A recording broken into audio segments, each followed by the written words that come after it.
Hello everyone. आज का हमारा टॉपिक है why like charges repel each other.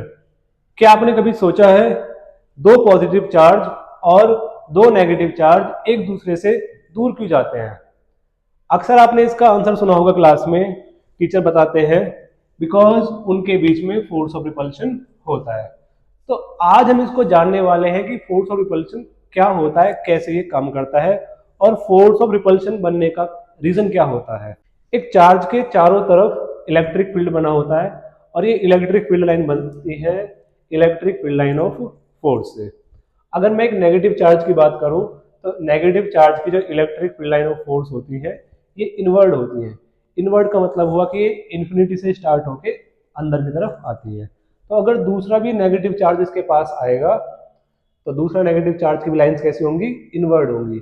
इसकी लाइन भी इनवर्ड जा रही है फोर्स की और इसकी लाइन भी इनवर्ड जा रही है। तो यहाँ पर ये दोनों एक दूसरे को अट्रैक्ट नहीं करेंगे।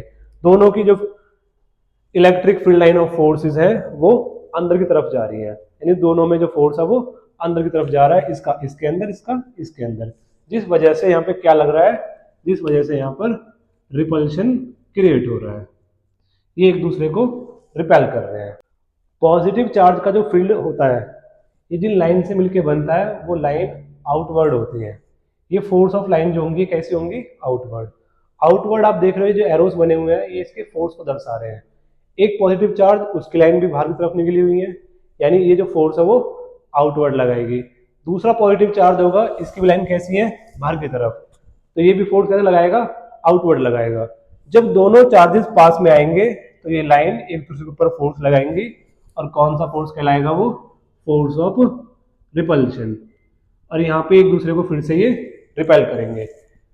आई होप आपको क्लियर हो गया होगा why like charges repel each other. तो व्हाई दे रिपेल?